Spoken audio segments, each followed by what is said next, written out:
Hello,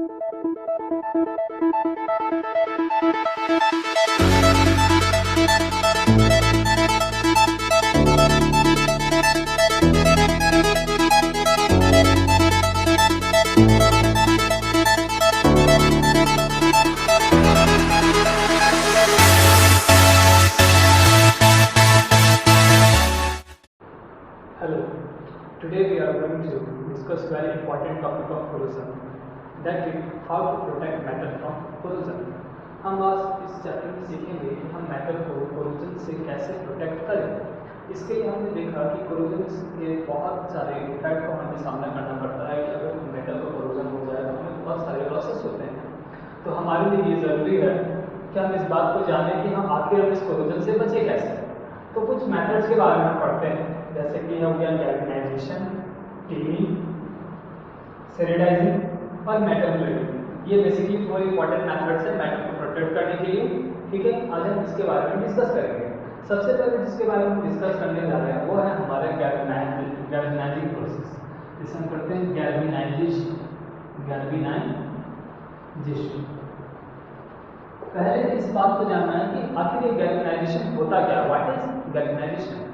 तो हम zinc की जब कोटिंग करते हैं आयरन के सरफेस पे या फिर मेटल के सरफेस पे, जब हम जिंक की कोटिंग करते हैं, अगर आपके पास कोई आयरन का मेटल हो या फिर आपके पास कोई स्टील हो और उसके ऊपर आप जिंक की कोटिंग करते हैं तो उसे हम गैल्वेनाइजेशन कहते हैं। इस प्रोसेस में होता क्या है, बेसिकली पहले हम इस चीज़ को समझते हैं। जैसा कि आप पिक्चर के थ्रू देख रहे हैं, ये बहुत इंपॉर्टेंट पिक्चर है, आप इसे बना लें, ये बहुत जरूरी है आपके लिए। एग्जाम पॉइंट ऑफ व्यू से ये बहुत जरूरी है। इस डायग्राम पे भी मार्क्स लिखे हैं और इसके थ्रू पर भी मार्क्स लिखे हैं।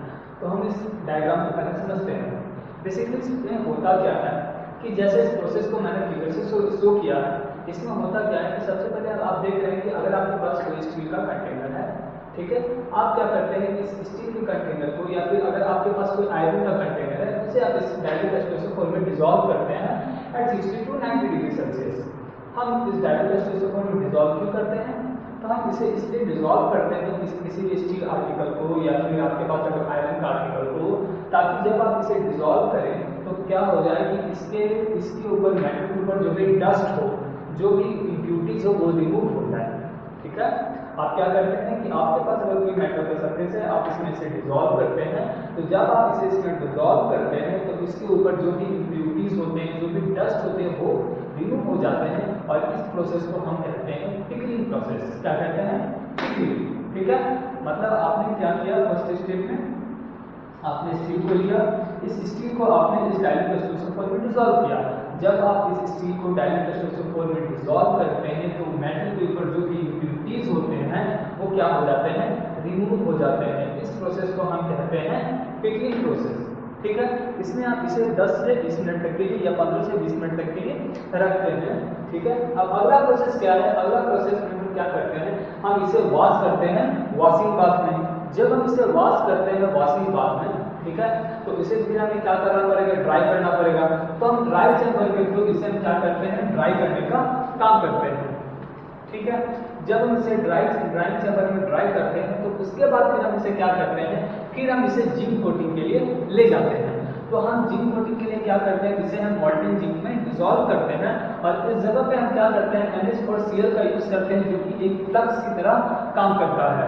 ये NH4Cl करता क्या है, बेसिकली होता यह है कि ये जो मॉल्टेन, जैसे कि आपने क्या किया कि आपने मेटल लिया और उसे जिंक की कोटिंग की, तो NH4Cl क्या करता है कि ये जो मेटल की कोटिंग है उसे ऑक्सीडेशन से बचाने का काम करता है। NH4Cl क्या है, एल्युमिनियम क्लोराइड फ्लक्स है। इस फ्लक्स का काम बेसिकली यही है कि आपने जो मेटल लिया है उस पर जो कोटिंग हुए है उसे ये बचाने का काम करता है, किससे, ऑक्सीडेशन के।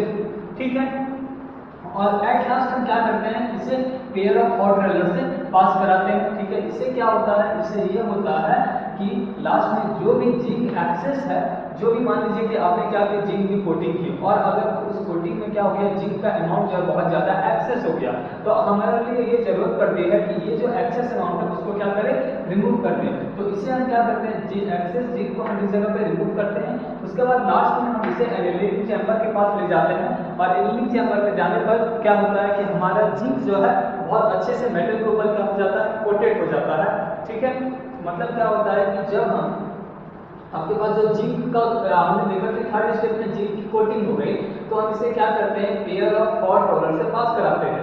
जब इसे हॉट रोलर से हम पास कराते हैं तो होता ये है कि हॉट रोलर क्या करता है, जो एक्सेस जिंक की कोटिंग है उसको रिमूव करने का काम करता है। हॉट रोलर क्या करता है कि जिंक की जो एक्सेस कोटिंग है उसको रिमूव करने का क्या करता है, काम करता है, और सरफेस को क्या देता है, यूनिफॉर्म थिकनेस देता है। ठीक है, और इस तरह से क्या होता है कि फिर हम लास्ट में एनिलिंग प्रोसेस में हम उसे कूल करते हैं। ठीक है, उसे कूल करते हैं और इस तरह से हमारे मेटल के ऊपर पूरी तरह से जिंक की क्या हो जाती है, कोटिंग हो जाती है। ठीक है, तो हम सबसे पहले हम इसके बारे में पढ़ते हैं, इससे हम वर्ड के थ्रू समझते हैं, और हम जो मैंने बातें बताई आपको, बस मैं आपको उसको वर्ड के थ्रू ही लिखवाने जा रहा हूँ। ठीक है, ये फिगर आपको समझ में आ गई होगी। अब हम फिर से बात करते हैं कि आखिर इस प्रोसेस को हम एग्जाम में वर्ड के थ्रू कैसे एक्सप्लेन करेंगे। आप इस डायग्राम को बना लेंगे तो आपको समझने के लिए मैंने वैसे बेसिकली मैं आपको वर्ड के थ्रू लिखवा सकता था, लेकिन ये आप समझ गए होंगे तो आपके लिए बहुत फायदेमंद रहेगा। अब मैं बात करूंगा कि आखिर हम इसे एग्जाम में डिस्क्रिप्टिव में कैसे लिखेंगे, डिस्क्रिप्टिव फॉर्म में कैसे लिखेंगे। तो सबसे पहले डिस्क्रिप्टिव फॉर्म में लिखने के लिए हम सबसे पहले गैल्वेनाइजेशन की डेफिनेशन लिखेंगे। व्हाट इज गैल्वेनाइजेशन, पहले हम इस बात को समझते हैं। गैल्वेनाइजेशन, देन गैल्वेनाइजेशन क्या होता है, coating of zinc on iron और स्टील।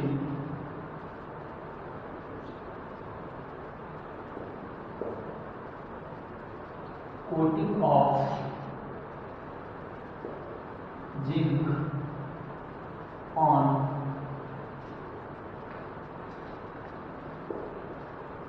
आयरन और स्टील। ठीक है, जब हम जिंक की कोटिंग करते हैं आयरन या फिर स्टील पे, उसको क्या बोलते हैं, इसे हम कहते हैं गैल्वेनाइजिंग। गैल्वेनाइजिंग, ठीक है, गैल्वेनाइजिंग क्या हो गया, जब हम क्या करते हैं, जिंक की कोटिंग करते हैं आयरन या स्टील सरफेस पे। ठीक है, तो इस प्रोसेस को मैंने आपको फिगर के थ्रू दिखा दिया है। सो मैं इसे लिख सकता हूँ कि the process is shown in below. The process is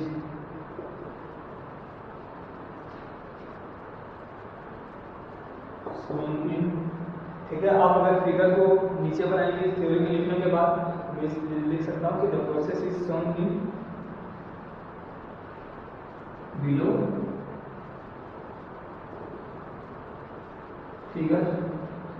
अब आप बेसिकली इस प्रोसेस में करते क्या है, हम इस चीज को लिखेंगे। तो सबसे पहले हमने क्या किया था, हमने आयरन या फिर जो स्टील की जो आर्टिकल थे उसे डायल्यूट टेस्टोस्टेरोन फॉर्म में डिसॉल्व किया था। इसके पीछे हमारा मकसद ये था कि ताकि जो भी रस्ट हो वो क्या हो जाए, रिमूव हो जाए। जो भी रस्ट हो वो क्या हो जाए, रिमूव हो जाए। तो इस रस्टिंग को रिमूव करने के लिए हम इसे डायल्यूट टेस्टोस्टेरोन फॉर्म में डिसॉल्व करने का काम करते हैं। तो हम लिखेंगे कि द आयरन और steel is first cleaned by pickling process.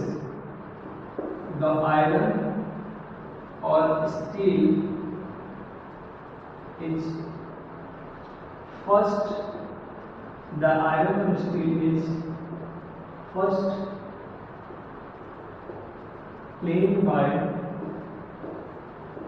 pickling process। Pickling process होता क्या है कि जब आप क्या करते हैं, स्टील को या फिर आयरन का जो मेटल है उसे डिसॉल्व करते हैं डायल्यूट टेस्टोस्टेरोन में किसी भी रस्ट को रिमूव करने के लिए। पिकलिंग क्या होता है कि आपके पास जो मेटल है उसको आप डायल्यूट टेस्टोस्टेरोन में डिसॉल्व करते हैं, उसके जो रस्ट है, जो भी इम्प्योरिटीज है उसको रिमूव करने के लिए। द आयरन और steel article is first cleaned by pickling process. After that by which, जिसके द्वारा होता क्या है, जिसके द्वारा ये होता है कि ये क्या करता है कि पिकलिंग प्रोसेस में हम समझते क्या है, पहले होता क्या है, इसे मैं ब्रैकेट में करके लिखा रहा हूँ। पिकलिंग प्रोसेस होता क्या है आपको लॉन्ग टर्म याद रहेगा, डिप्ड इन डाइल्यूट H2SO4। हम क्या करते हैं, उसे डाइल्यूट H2SO4 में डिप करते हैं। ठीक है, तो ये क्या करता है, डाइल्यूट H2SO4 में डिप करते हैं तो दिस रिमूव रस्ट। ये क्या करता है, एक तो ये रस्ट को रिमूव करने का काम करता है, और क्या करता है, और कोई भी अदर इम्प्योरिटीज जो कि मेटल आइटम पे प्रेजेंट हो, this remove rust and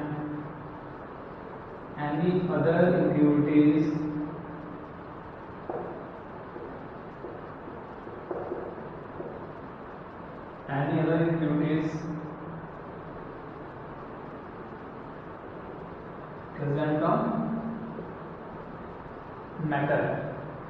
Okay, any other impurities present on matter, or we can say that present on iron or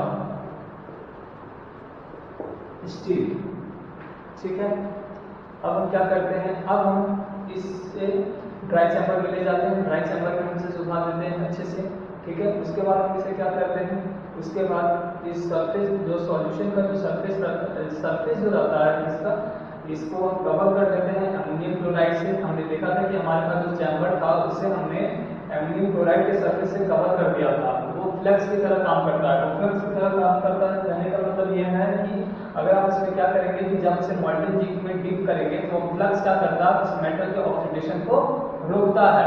तो हम लिखेंगे कि the surface of solution is covered with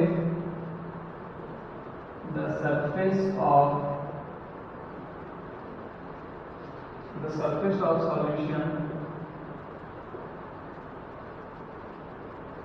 is covered with ammonium chloride, is covered with ammonium chloride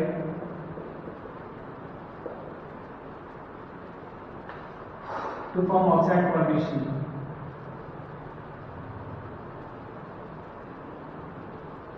To form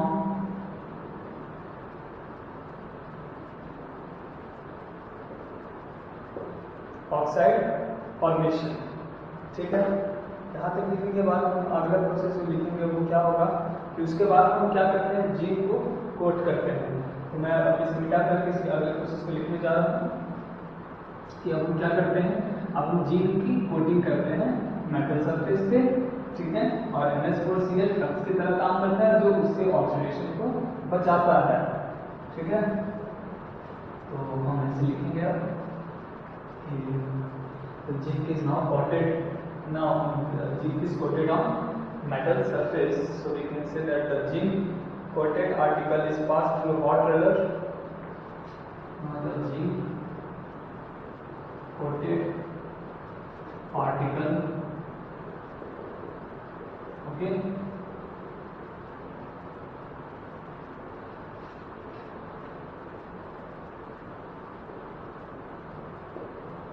is passed through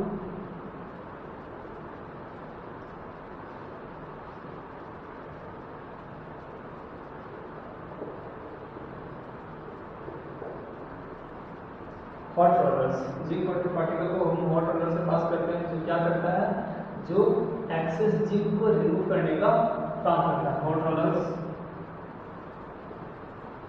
which removes excess zinc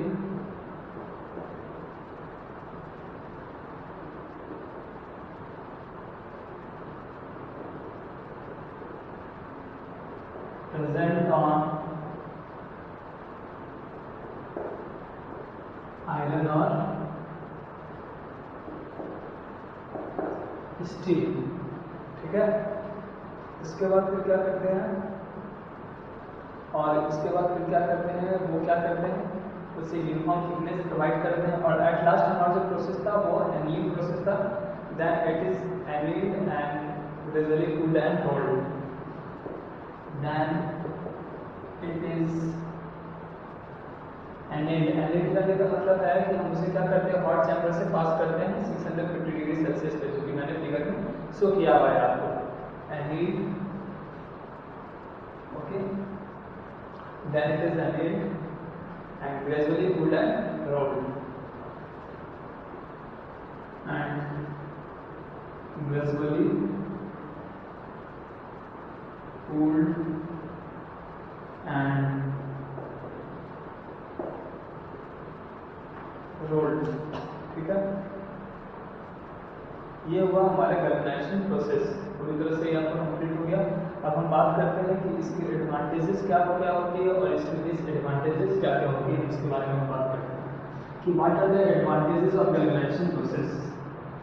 इस इसके बारे में हम बात करेंगे कि गैल्वेनाइजिंग प्रोसेस के एडवांटेजेस क्या क्या होते हैं, advantages of galvanising process.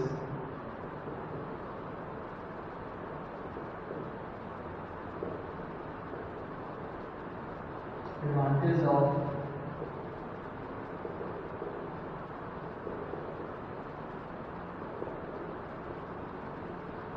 Galvanisation process. पहले एडवांटेज क्या क्या होती है, लो इंस्टॉलेशन एंड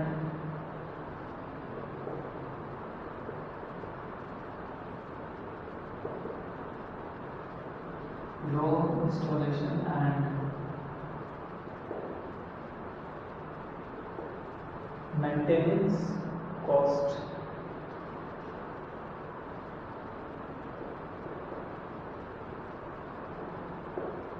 ठीक है, दूसरा हमारा क्या है, दूसरा हमारा है smooth and high quality coating even on complicated surface. Smooth and high quality coating on smooth and uneven surface। तीसरा है automatic protection for damage areas, automatic protection for damage area. चौथा क्या है, equally good coating on sharp edges and corners.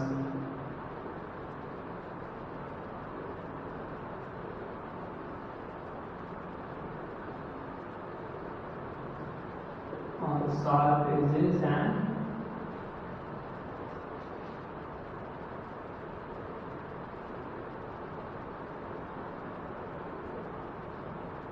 corners। तो galvanising के कुछ advantages होते हैं, वो एडवांटेजेस क्या होते हैं, तो सबसे पहले इसके एडवांटेजेस जो है वो ये है कि सबसे पहले इसके एडवांटेज जो है वो है low installation and maintenance cost. Low installation मतलब क्या होती है कि इसे मैन्युफैक्चरिंग कॉस्ट जो होती है वो क्या होती है, बहुत कम होती है। ठीक है, इसे हम क्या कर सकते हैं, कम कॉस्ट में भी इसे यूज किया जाता है इंडस्ट्री में as compare to other process. दूसरा क्या है, smooth and high quality coating देती है। हमारा सर्फेस चाहे अनइवन क्यों ना हो, जैसे अगर हमारा सर्फेस कहीं से ऊंचा कहीं से नीचा हो, ठीक है, तो उस जगह पे ये स्मूथ और हाई क्वालिटी कोटिंग देती है। तीसरा है ऑटोमेटिक प्रोटेक्शन। ये क्या होती है कि जहाँ पर हमारा एरिया डैमेज है वहाँ पर क्या करती है, ऑटोमेटिक प्रोटेक्शन देने का ये काम करती है। चौथा हमारा है equally good coating on sharp edges and corner. मतलब कि ये क्या करती है कि जो आपके शार्प एजेस या फिर जो कॉर्नर है वहां पर भी क्या करते हैं, बहुत अच्छे से कोटिंग करते हैं, बहुत इक्वली कोटिंग होती है। अब हम बात करते हैं इसके डिसएडवांटेजेस के बारे में कि इसके डिसएडवांटेजेस क्या क्या होते हैं, हम इस चीज को समझते हैं। What are the disadvantages of galvanising coating. ये हो गया आपके एडवांटेजेस। डिसएडवांटेजेस ये है कि हम जिंक के कंटेनर में हम सामान को स्टोर नहीं कर सकते, खासकर जो फूड वाले जो आइटम है उसको हम स्टोर नहीं कर सकते, क्योंकि क्या होता है ना कि जिंक जब रिएक्ट करते हैं ना H2SO4 के साथ तो पॉइजनस सब्सटेंस बनाते हैं, और इस पॉइजनस सब्सटेंस के कारण क्या होता है, हम इसे फूड स्टोर करने वाले कंटेनर के रूप में यूज नहीं कर सकते। So what are the disadvantages, then we can say that galvanising containers, जो आपके गैल्वेनाइजिंग जो कंटेनर्स होते हैं वो क्या होते हैं कि वो जिंक कोटिंग को मेंटेन करते हैं। ठीक है, galvanising containers containing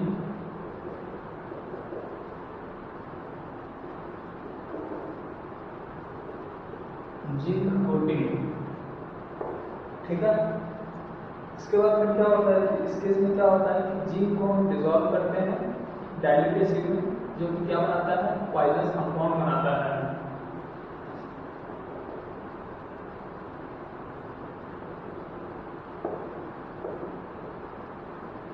zinc dissolve in dilute acid to form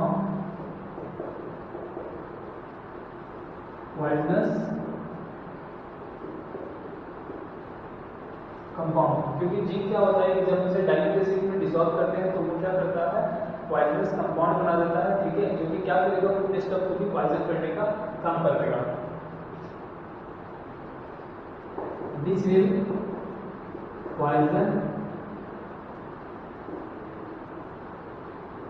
food stuff, जो कि फूड स्टफ को भी क्या कर देता है, पॉइजन कर देता है, ठीक है।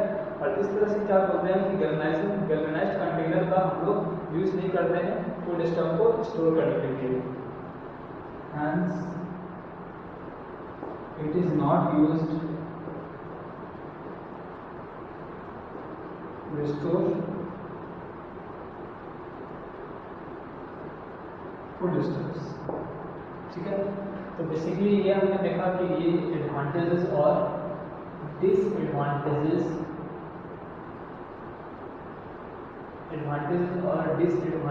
Of galvanising process.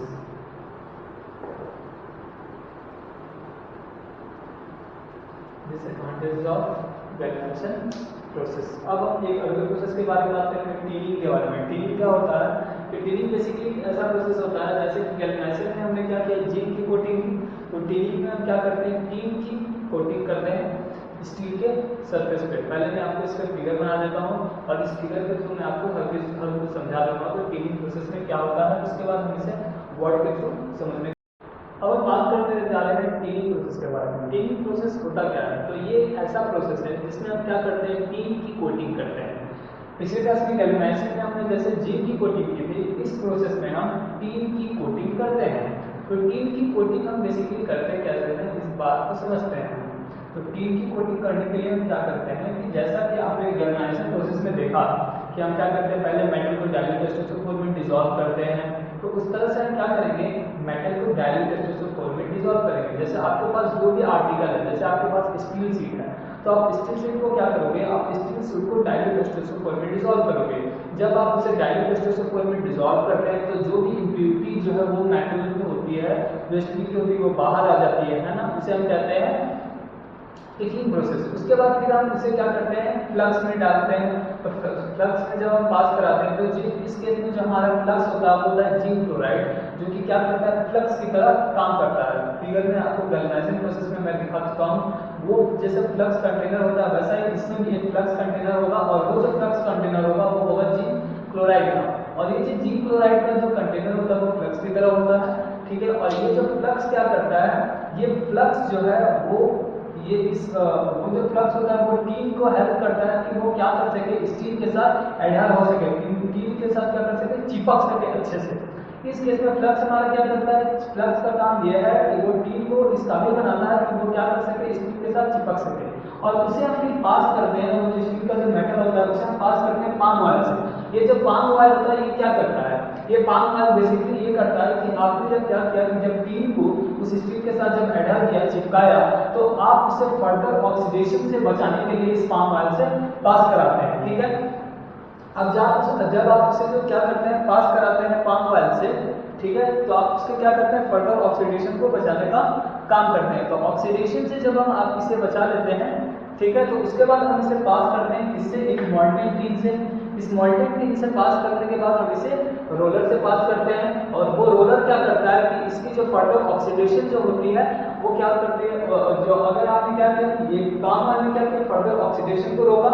और उसके बाद फिर क्या होता है, जब हम इसे मोल्टेन टीन से पास करने के बाद हॉट रोलर से पास करते हैं, तो हॉट रोलर करता क्या है, तो ये जो हॉट रोलर है फाइनली वो क्या करता है कि इसके मतलब हॉट रोलर जो होती है इसकी फाइनल स्टेज होती है जहां पर क्या करता है कि अगर मानते हैं कि एक्सेस टीन अगर उसमें एडजॉर्ब होंगे, अगर एक्सेस टीन क्या होंगे, मेटल के साथ एडजॉर्ब हुए होंगे, तो वो उस एक्सेस टीन को क्या करते हैं, स्टील के साथ रिमूव कर देती है। आपने ये समझा कि सबसे पहले हम क्या करते हैं, स्टील का मेटल लेते हैं, उसे हम डाइल्यूट एस्टोसोफोर में डिसॉल्व करते हैं, जिसे हम पिकलिंग प्रोसेस करते हैं।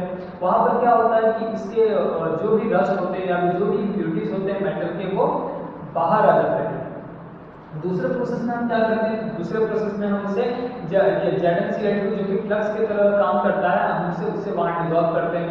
ये जो ZnCl2 जो होता है वो क्या करता है, वो टीम को इस तरह काबिल बना देता है, टीम को ये इस तरह से हेल्प करता है कि वो क्या कर सके, स्टीम के साथ चिपक जाए।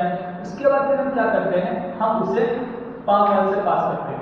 पाम ऑयल से हम इसलिए पास करते हैं ताकि आप क्या कर सके, पाम ऑयल क्या करता है, पाम ऑयल का काम ये है कि वो इसके फर्दर ऑक्सीडेशन को बचाता है। मतलब ये क्या करता है, उसे ऑक्सीजन के साथ रिएक्ट करके ऑक्सीडेशन नहीं होने देता है। तो पाम ऑयल का बेसिकली काम है ऑक्सीजन को रोकना, टू प्रिवेंट फर्दर ऑक्सीडेशन। और उसके बाद फिर क्या करता है, हम इसे मॉल्टेन टी से पास कराते हैं, और मॉल्टेन टी से पास कराने के बाद हम इसे रोलर से पास कराते हैं।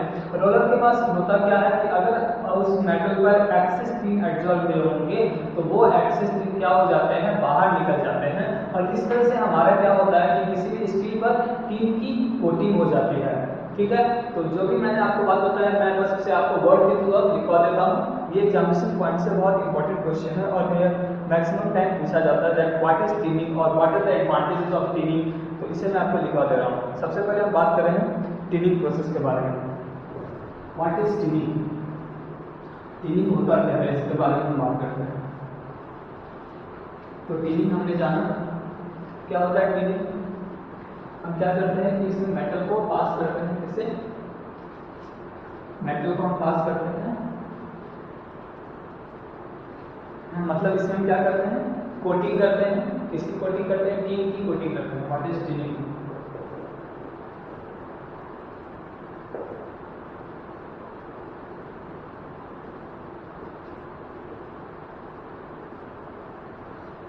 The process of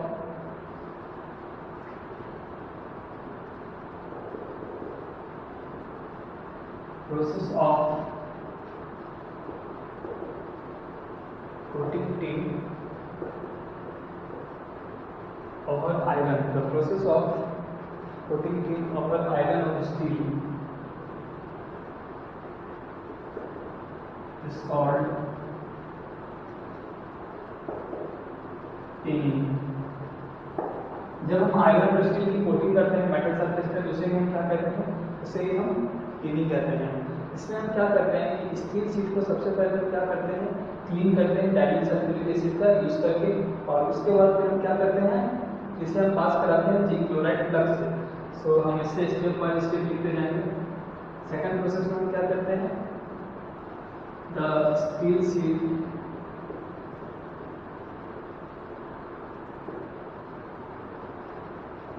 is first cleaned. इसे हम क्लीन करते हैं, कैसे क्लीन करते हैं, यूजिंग डाइल्यूट एस्टोसोफोर।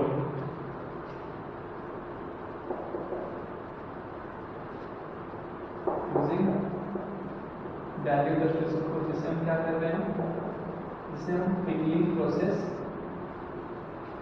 कहते हैं।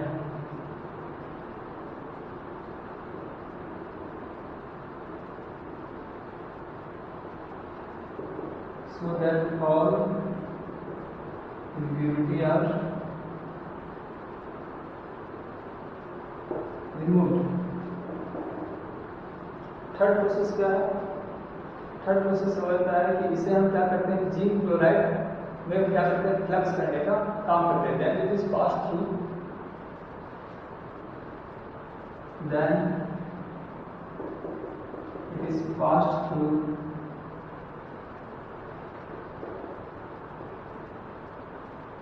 Zinc chloride flux. इसे क्या करते हैं, जिंक क्लोराइड फ्लक्स से पास कराते हैं। ये जो जिंक क्लोराइड फ्लक्स क्या करता है, इसे हेल्प करता है किसमें, ये जो मॉल्टेन टीन है वो क्या हो जाए, स्टील पे अच्छे से एडहर हो जाए, चिपक जाए। ठीक है, सो इट हेल्प्स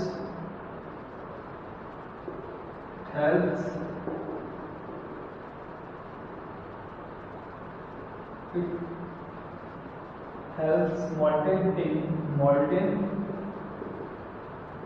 tin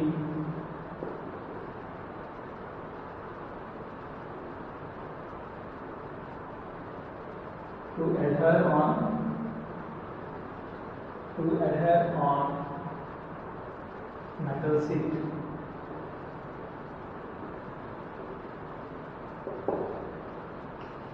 ठीक है, अब हम बात करेंगे अगले प्रोसेस के बारे में कि अब अगला प्रोसेस हमारा क्या होता है। तो मैंने आपको फिगर के थ्रू समझा दिया है। ठीक है, अब हम सीट को पास करते हैं किससे, पाम वाल से। ये पाम वाल क्या करता है, इसके फर्दर ऑक्सीडेशन को बचाता है, स्टील के ऑक्सीडेशन को बचाता है। और फिर हम लास्ट में इसे हॉट रॉड से पास करते हैं। ये जो हॉट रॉड क्या करते हैं कि ये जो अगर मान लेते हैं कि एक्सेस स्टील अगर मेटल पे चिपक गया, स्टील पे चिपक गया, तो वो क्या करते हैं, वो हॉट रोलर से पास होने पर वो बाहर आ जाते हैं। ठीक है,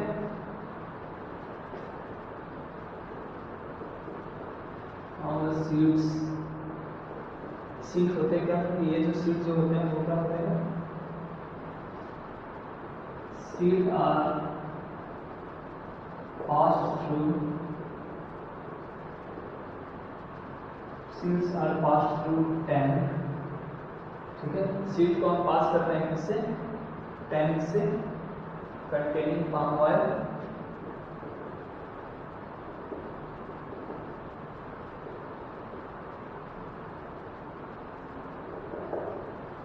containing palm oil is protect hot coated surface against oxidation. It prevents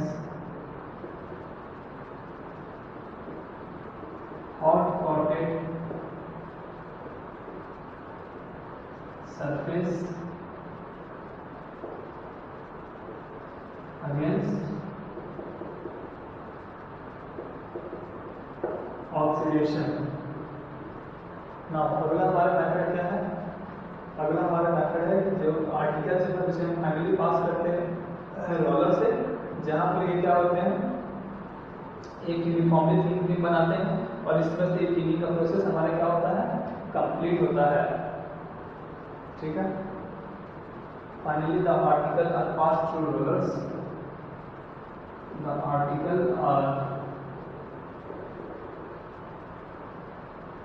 passed,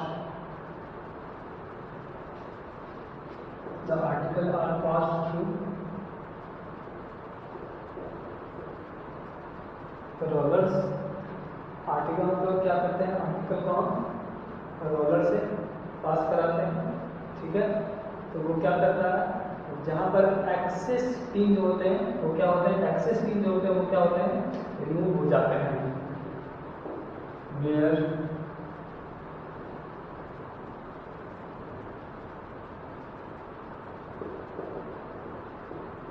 access T remove, जहाँ पर एक्सेस टी होते हैं वो रिमूव हो जाते हैं। और ये जो एक्सेस टी जब रिमूव हो जाते हैं, ठीक है, तो हमें क्या मिलती है, एक यूनिफॉर्मली कोटेड मिलती है थिन फिल्म, एक यूनिफॉर्मली थिन फिल्म कोटेड मिलती है सीट पर। ठीक है, वेयर एक्सेस टी रिमूव, ठीक है, जहाँ पर हमारे एक्सेस टी जो होते हैं रिमूव हो जाते हैं। और रिमूव होने पर क्या मिलता है, एक थिन फिल्म मिलता है। क्लियर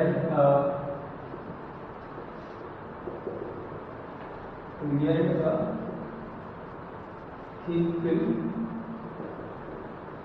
ठीक है, जहां पर हमें थिन फिल्म मिलती है यूनिफॉर्मली कोटेड ऑन, जो कि यूनिफॉर्मली कोटेड हो जाती है, किस पे कोटेड हो जाती है, स्टील सीट पे कोटेड हो जाती है, ऑन स्टील सीट। और मैंने आपको फिगर बना भी दिया है। ठीक है, तो इस तरह से हमारा टिनिंग प्रोसेस जो है वो कंप्लीट होता है। अब हम बात करेंगे इसके यूजेस के बारे में कि इसके क्या क्या यूजेस होते हैं, what are the uses of tinning. ठीक है, एडवांटेजेस इसके ये हैं कि जो हमारे जिंक कंटेनर जो होते थे उसमें हम फूड स्टफ को स्टोर नहीं कर पाते थे, क्योंकि जिंक जो है वो डायरेक्ट स्ट्रक्चर के साथ रिएक्ट करके पॉइजनस सब्सटेंस बना देते हैं। लेकिन टिन के जो सरफेस होते हैं वो डायरेक्ट स्ट्रक्चर के साथ रिएक्ट करके पॉइजनस सब्सटेंस नहीं बनाते हैं। तो इसके लिए आप इसका यूज कर सकते हैं फूड कंटेनर को स्टोर करने के लिए। ठीक है, तो इसके यूजेस सबसे पहले हम बात करते हैं व्हाट आर द यूजेस और एडवांटेजेस, आप इसे पूछ सकते हैं। पहला यूज क्या होता है, good resistance against, good resistance against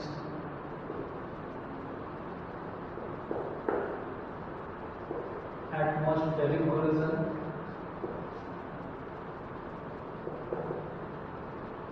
ठीक है।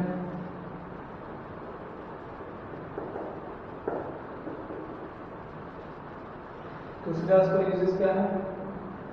It is used for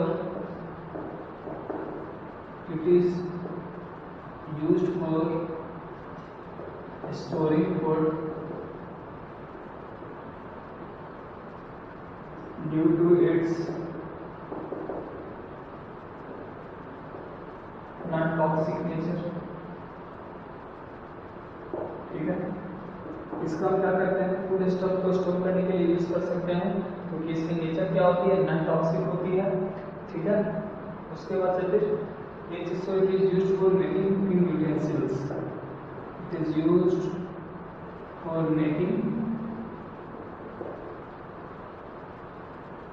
cooking utensils, बर्तन बनाने के लिए हम इसका यूज कर सकते हैं, ठीक है। तो इस तरह से हमने देखा कि टिनिंग की क्या क्या यूजेस होते हैं। अब हम बात करेंगे स्टेरिलाइजिंग के बारे में कि स्टेरिलाइजिंग प्रोसेस आखिर होता क्या है। आपने सुना होगा कि जैसे नट बोल्ट जो होते हैं, ठीक है, जो छोटे छोटे नट बोल्ट होते हैं जिनके सरफेस अनइवन होते हैं, ठीक है, तो उस अनइवन सरफेस पे कोटिंग करने का काम जो होता है वो स्टेरिलाइजिंग प्रोसेस से होता है। तो मैं आपको पहले इसके बारे में लिखवा दूंगा, उसके बाद फिर एज अ फिगर मैं आपको इसके बारे में समझा देता हूँ इसमें होता क्या है, ठीक है। स्टेरिलाइजिंग बहुत इंपॉर्टेंट प्रोसेस है, हम स्टेरिलाइजिंग को समझेंगे। उसके बाद हम मेटल थ्रेडिंग के बारे में हम बात करते हैं स्टेरिलाइजिंग प्रोसेस के बारे में। इस प्रोसेस में बेसिकली होता क्या है कि जो भी आपके आयरन के आर्टिकल होते हैं, जैसे मान लीजिए नट बोल्ट हो गए हैं, ठीक है, नट बोल्ट हो गया, कांटी जो भी हम लोग देखते हैं, तो ये सब जो चीज़ें होते हैं, नेल्स जो होते हैं, ठीक है, इससे हम क्या करते हैं स्टेरिलाइजिंग प्रोसेस में हम क्या करते हैं, इससे हम क्या कर सकते हैं, रस्टिंग से हटाते हैं या फिर उसको हम यूज में लाते हैं। इस प्रोसेस में होता क्या है कि जो भी आपके आयरन आर्टिकल होते हैं सबसे पहले हम उसे क्लीन करते हैं, ठीक है। जो भी आयरन आर्टिकल होते हैं उसे हम क्लीन करते हैं और क्लीन करने के बाद हम इसे स्टील ड्रम में ले जाते हैं। इस स्टील ड्रम में क्या होते हैं कि जिंक और जिंक ऑक्साइड के पाउडर होते हैं, Zn और ZnO के क्या होते हैं, पाउडर होते हैं। और उसके बाद से फिर हम क्या करते हैं, इसे हम हीट देते हैं, इलेक्ट्रिकल हीटिंग करते हैं। तो जब हम इसे इलेक्ट्रिकल हीटिंग करते हैं तो क्या होता है कि ये 2 से 3 घंटे तक के लिए रोटेट करता है, और जब ये 2 से 3 घंटे तक के लिए रोटेट करता है, ठीक है, तो क्या होता है कि 2 से 3 घंटे तक जब रोटेट करता है तो जिंक क्या होता है, Zn और ZnO के जो पाउडर है वो डिफ्यूज होकर के नेल के ऊपर क्या करते हैं, कोटिंग चढ़ाने का काम करते हैं। और इस तरह से क्या होता है कि ये कोरोजन, इस तरह से क्या होता है कि जो नेल के जो कोरोजन होता है उसे प्रोटेक्ट करने का ये काम करते हैं। तो ये स्टेरिलाइजिंग प्रोसेस होता है। इसे मैं आपको वर्ड के थ्रू लिखवा देता हूँ कि स्टेरिलाइजिंग प्रोसेस एक्चुअली में है क्या।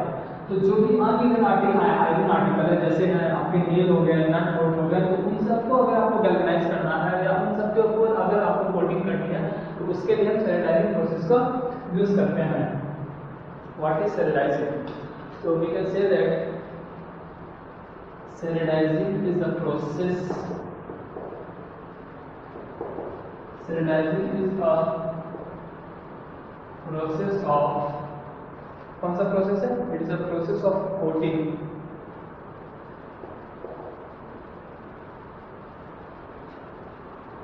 small and irregular shaped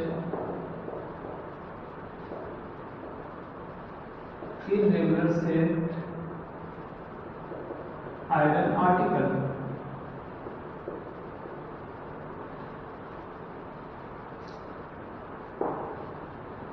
स्टेरिलाइजिंग एक ऐसा प्रोसेस है जिसमें हम क्या करते हैं कि स्मॉल और इरेगुलर शेप आयरन आर्टिकल को क्या करते हैं, कोटिंग करने का काम करते हैं, ठीक है।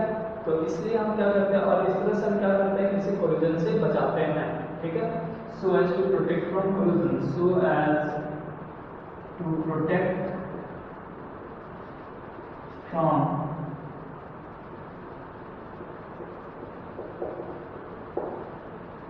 कोरोजन, ठीक है। In this process, इस प्रोसेस में होता क्या है, in this process iron particles such as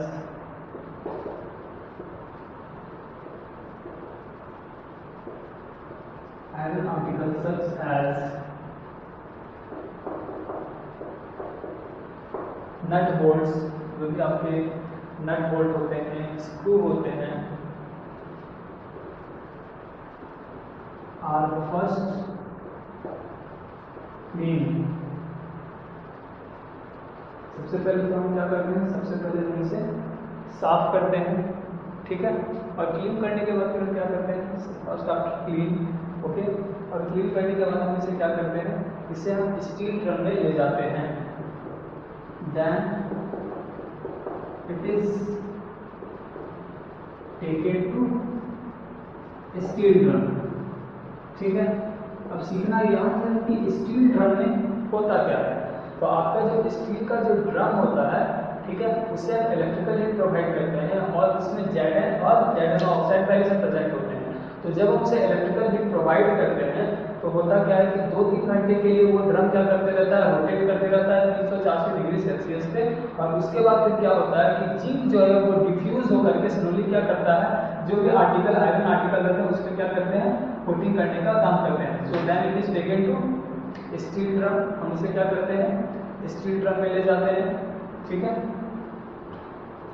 उसके बाद हम स्टील ड्रम जो होता है वो हमारा रोटेट करता है 2 से 3 घंटा के लिए, ठीक है। The steel drum is rotated for 2 to 3 hours.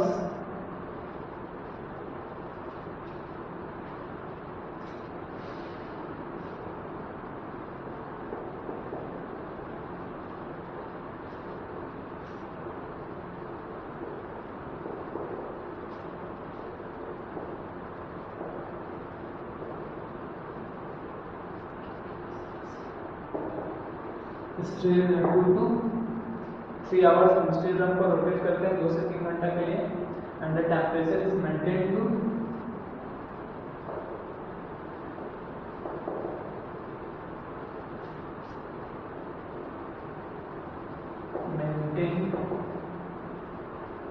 to 350 to 400 degree Celsius, okay. Now during this process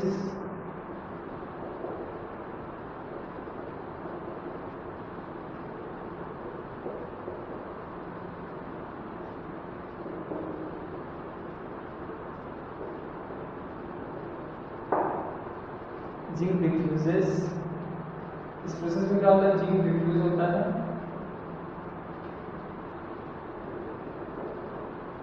slowly into zinc diffuses slowly into iron forming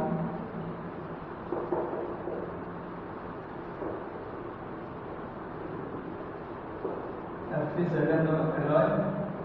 इस तरह से क्या करता है कि वो कोटिंग करके एलॉय का फॉर्मेशन करता है, FeZn एलॉय का फॉर्मेशन करता है, ठीक है। और वो क्या करता है, जब इस एलॉय का फॉर्मेशन होता है उसके सरफेस पे, तो ये क्या होता है, प्रोटेक्ट होता है कोरोजन से। Slowly it will forming Zn, FeZn alloy at the surface which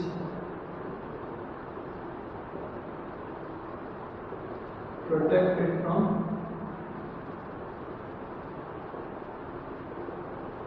corrosion।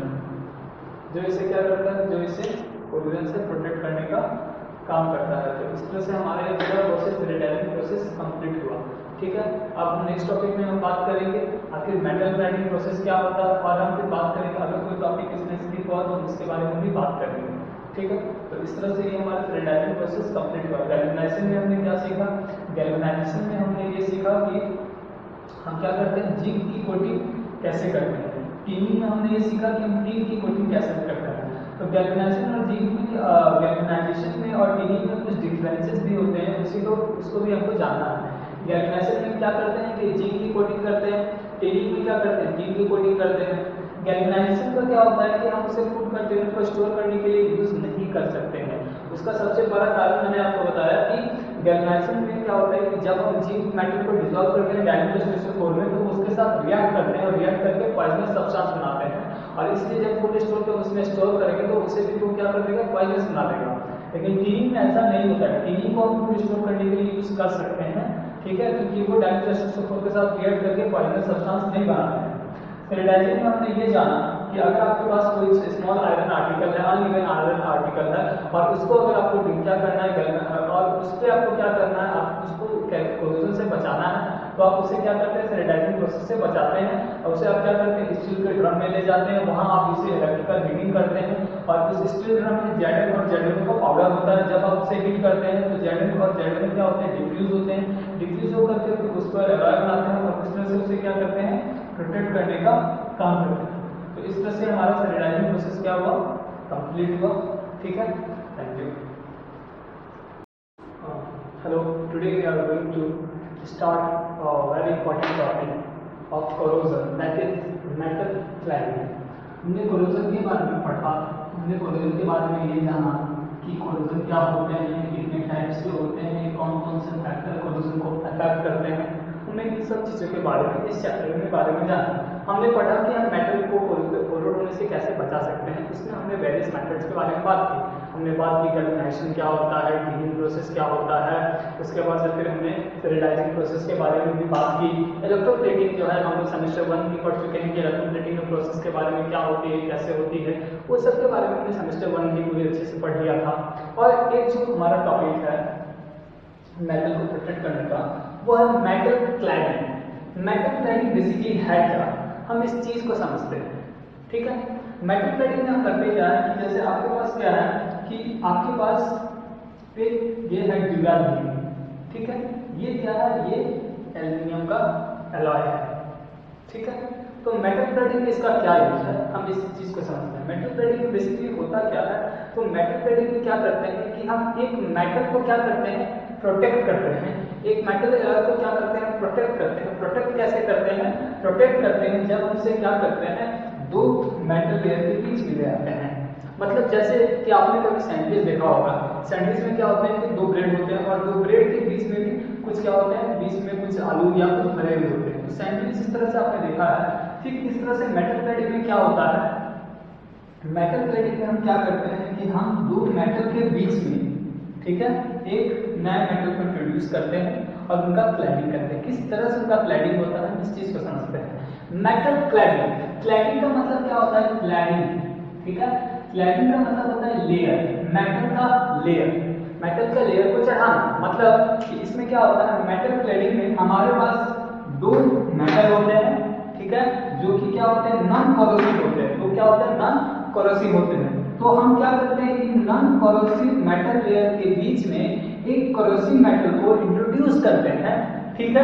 एक कोरोसिव मेटल को क्या करते हैं, इंट्रोड्यूस करते हैं, और इस कोरोसिव मेटल के ऊपर इन दो मेटल का परत चढ़ाते हैं, इन दो मेटल की क्लैडिंग करते हैं। इसी को हम क्या करते हैं, मेटल क्लैडिंग करते हैं। हम दोनों तरफ से क्यों करते हैं, जैसे ये हमारा ड्यूराल्यूमिन है, ये क्या है, एल्युमिनियम का एलॉय है। हम क्या करते हैं, इसे इन दो रोलर के बीच में रखते हैं, और दो रोलर के ऊपर अपर लेयर में हम रखते हैं एल्युमिनियम को, और नीचे लेयर में भी रखते हैं एल्युमिनियम को, और इन दोनों के बीच में है हमारा ड्यूराल्यूमिन। अब हम क्या करते हैं, इस रोलर को मूव करते हैं, घुमाते हैं, ठीक है, और हम एक सफिशिएंट टेम्परेचर और सफिशिएंट हीट प्रोवाइड करने पर क्या होता है, जब ये रोलर घूमना शुरू करता है तो इस मेटल की जो कोटिंग होती है वो इसके ऊपर चढ़ जाती है। इस मेटल की कोटिंग क्या होती है, इसके ऊपर चढ़ जाती है, ठीक है, और इसे ही हम क्या कहते हैं, मेटल कोटिंग कहते हैं। मतलब जब एल्युमिनियम की कोटिंग इस ड्यूराल्यूमिन पे हो गई तो उससे ही हम क्या कहेंगे, उससे ही हम मेटल क्लैडिंग कहेंगे, ठीक है। बात आपको समझ में आ रही होगी। मेटल कोटिंग क्या होती है कि इसमें जो हमारा जैसे ये जो सैंडविच है, हमारा ड्यूराल्यूमिन हमारा क्या है, सैंडविच है।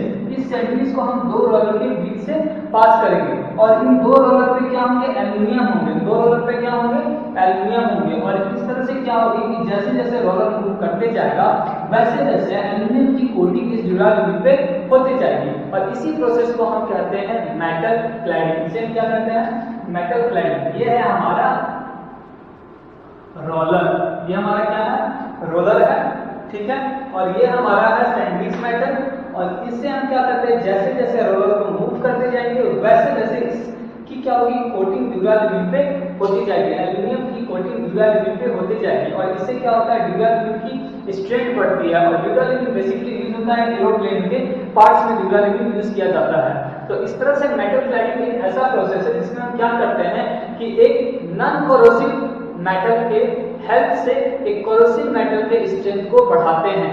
ठीक है, ये हमारा जो एल्यूमिनियम जो है वो बेसिकली एनोड की तरह काम करता है और ड्यूराल्यूमिनियम जो होता है वो कैथोड की तरह काम करता है। मतलब एल्यूमिनियम के इलेक्ट्रॉन से मिलते जाते हैं और इस तरह से क्या होता है, ये मोटी लेयर में इसकी एल्यूमिनियम की परत जो है इसमें चढ़ती जाती है और यही हमारा है मेटल क्लैडिंग। बस इसी में यही चीज हमें मेटल क्लैडिंग के बारे में जानना था। अब हम इसे वर्ड के थ्रू समझने की कोशिश करते हैं कि मेटल क्लैडिंग है क्या। तो अगर आपसे एग्जाम में पूछा जाए तो सबसे पहले आप इस फिगर को जरूर बनाइएगा, उसके बाद जो मैं आपको लिखाते जा रहा हूँ बस आप उसे लिख लीजिएगा। So today we are going to discuss metal cladding. What is metal cladding? तो हमने ये मेटल क्लैडिंग के बारे में अच्छे से जान लिया। अब हम बात करेंगे इसके वर्ड के थ्रू कि मेटल क्लैडिंग को कैसे समझें। ठीक है, बहुत इंपॉर्टेंट टॉपिक है ये, इससे हर एक बार क्वेश्चन तो पूछे जाते हैं मेटल क्लैडिंग को लेकर।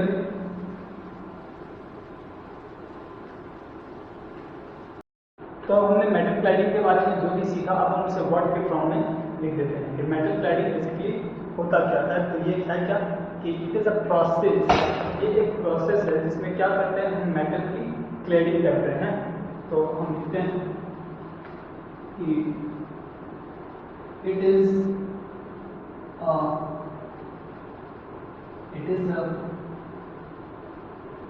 प्रोसेस ऑफ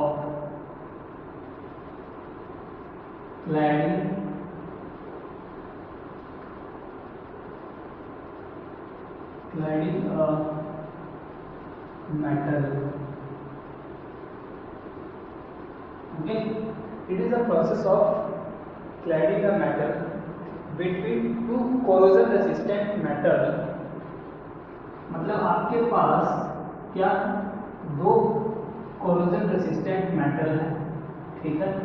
उस कोरोजन रेसिस्टेंट मेटल के बीच में आप क्या करते हैं, एक मेटल को प्लेस करते हैं। ठीक है, लाइक एनबी आपके पास कोरोजन मेटल रेसिस्टेंस कौन कौन से उसके एग्जांपल हम लिख देते हैं। आपका हो गया निकल हो गया, लेड हो गया, सिल्वर हो गया, एल्युमिनियम हो गया। ठीक है, AgAl ये सब जो है आपके क्या है कोरोजन रेसिस्टेंट मेटल है। ठीक है, as cladding metal, as cladding metal मतलब ये वो मेटल है जिनकी हम क्या करते हैं क्लैडिंग करते हैं, परत चढ़ाते हैं किसी भी कोरोसिव मेटल के ऊपर। It is a process of cladding a metal between two corrosion metal like NiPbAgAl as a cladding metal, okay, over base metal, over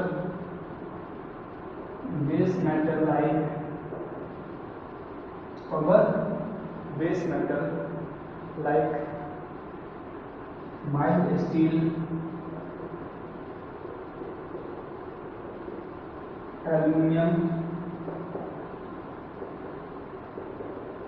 copper and aluminium, copper and nickel and their alloy। मतलब कि हमने देखा कि जब metal की cladding करते हैं तो हमारे पास, जैसे मैं समझाता हूँ कि अगर आपके पास जैसे इस तरह से है दो रोलर है, ठीक है, और इसके बीच में हमारा क्या होगा, एक मेटल होगा जो कि कोरोसिव होगा और ये दोनों नॉन कोरोसिव मेटल होंगे। तो जैसे कि हमारे सबसे पहले ये समझना है कि हमारे नॉन कोरोसिव मेटल होंगे कौन। तो जैसे कि it is a process of cladding a metal between two corrosion metal, between two corrosion resistant metal, between two corrosion resistant metal, resistant metal.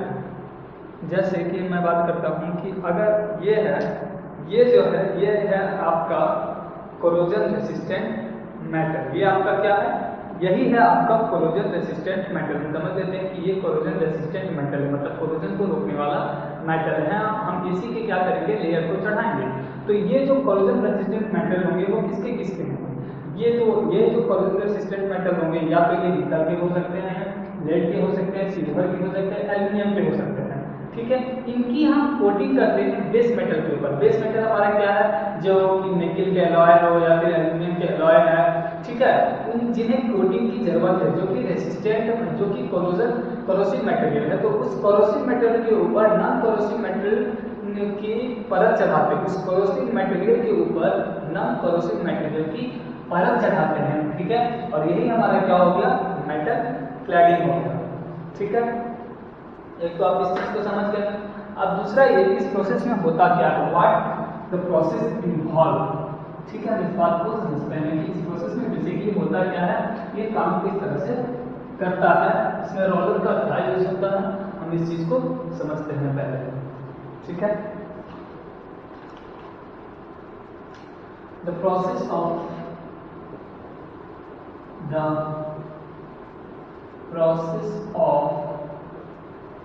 cladding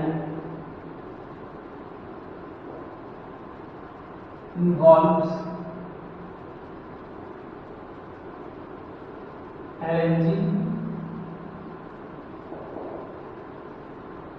the process of cladding involves arranging thin sheet of coating metal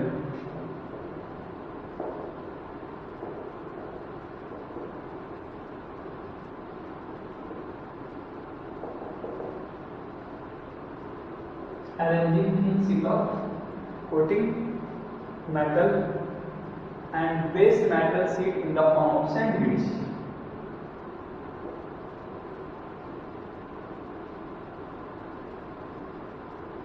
And base metal sheet in the form of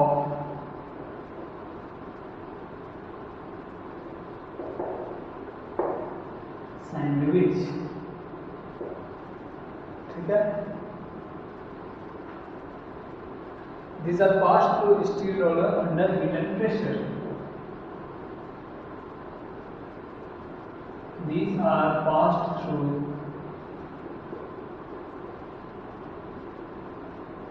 steel roller under heat and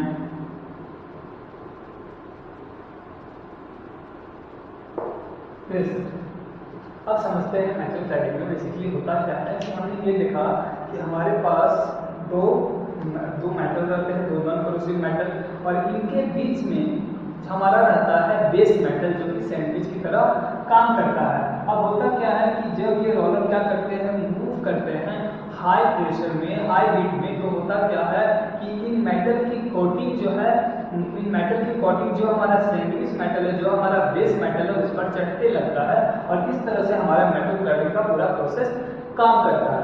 ठीक है, अब हम समझते हैं कि इसके advantages क्या क्या है। What are the advantages of metal cladding. हम इस बात को समझते हैं कि मेटल क्लैडिंग के एडवांटेजेस क्या क्या है, इस बात को समझते हैं। What are the advantages of metal cladding। Metal cladding के एडवांटेजेस क्या क्या होते हैं, इस चीज को आप समझते हैं, इस चीज को लिखते हैं कि सबसे पहले इसकी क्या क्या एडवांटेजेस हो सकती है। तो हमने देखा कि मेटल क्लैडिंग से क्या होती है कि आपके पास जो बेस मेटल होती है उस पर कोटिंग चढ़ती है, तो होते क्या है कि उस मेटल की स्ट्रेंथ जो है वो बढ़ जाती है, क्योंकि जब कोरोसिव के ऊपर नॉन कोरोसिव मेटल की स्ट्रेंथ का परत चढ़ाई जाती है, तो जो नॉन कोरोसिव मेटल होते हैं उनकी स्ट्रेंथ जो है वो बढ़ जाती है। तो किस तरह से लिख सकते हैं इसे कि this method is used in this method is widely used in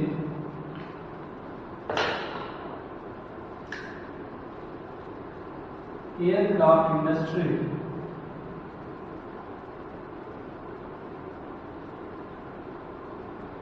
इस मेथड की जो वाइडली यूज होती है वो कहाँ होती है? एयरक्राफ्ट इंडस्ट्री में होती है, जहाँ पर जो है हमारा सीट को क्या होता है, जहाँ पर एल्यूमिनियम की क्या होती है, कवरिंग चढ़ाई जाती है ड्यूरालिथी मेटल पे। ड्यूरालिथी मैंने पहले बताया था कि वो क्या है, एयरक्राफ्ट में यूज होती है, एयरक्राफ्ट का एक पार्ट है ये, ठीक है। Where added seat are used, where added seat are used, मतलब कि जो ड्यूरालिथी की जो परत चढ़ाई जाती है उसका यूज किया जाता है। दूसरा क्या है, 99.5% pure aluminium sheet are cladded by sandwiching duralumin sheet. In addition, इसके अलावा 99.5% जो होती है इसकी ड्यूरालिथी की प्योर एल्यूमिनियम सीट की, प्योर एल्यूमिनियम सीट की इसकी कवरिंग चढ़ाई जाती है ड्यूरालिथी के ऊपर। In addition 99.5% pure aluminium sheet are cladded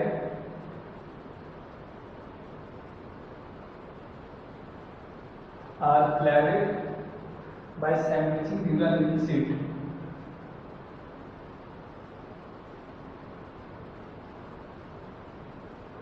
by sandwiching duralumin sheet, ठीक है। और इसके क्या क्या एडवांटेजेस हो सकती है, तो इसके और जगह पे बहुत सारे एडवांटेजेस होते हैं, ठीक है, एप्लीकेशंस होते हैं कि आपके मतलब ये तो हमने बात की एप्लीकेशंस के बारे में, ठीक है। और ये क्या होते हैं कि इसकी ये तो एक एडवांटेजेस हो गई कि इसका हम जो है एप्लीकेशंस नहीं हम कह सकते हैं, इससे बेसिकली एप्लीकेशंस बोल सकते हैं, क्योंकि हम देख रहे हैं कि इसके यूज क्या कहाँ हो रहे हैं। हम कह सकते हैं इसके application of metal cladding. Metal cladding application कहाँ कहाँ होते हैं, तो एयरक्राफ्ट इंडस्ट्री में मेटल क्लैडिंग के जो है प्रोसेस को यूज किया जाता है ड्यूरालिथी के स्ट्रेंथ को बढ़ाने के लिए, ठीक है, और इस तरह से क्या हो जाए, यूज में आ जाए। और दूसरी हम इसके एडवांटेजेस के बारे में बात करें तो इसके एडवांटेजेस क्या क्या होती है, तो ये क्या करती है कि कोरोजन मेटल को क्या, मटेरियल को क्या करती है, कोरोजन रेसिस्टेंट बनाती है, ठीक है, कोरोजन रेसिस्टेंट बना करके उसके स्ट्रेंथ को बढ़ाती है। और इस तरह से हम ये जानते हैं कि अगर मेटल क्लैडिंग क्या करती है कि जिस तरह से मेटल के स्ट्रेंथ को बढ़ाती है तो उसके लाइफ लॉन्ग कैपेसिटी को बढ़ाती है, उसके वर्क एफिशिएंसी को बढ़ाती है। तो इस तरह से हम देख सकते हैं कि मेटल क्लैडिंग कितना इंपॉर्टेंट है हमारे लिए, ठीक है। So thank you, it is our last topic of corrosion, okay.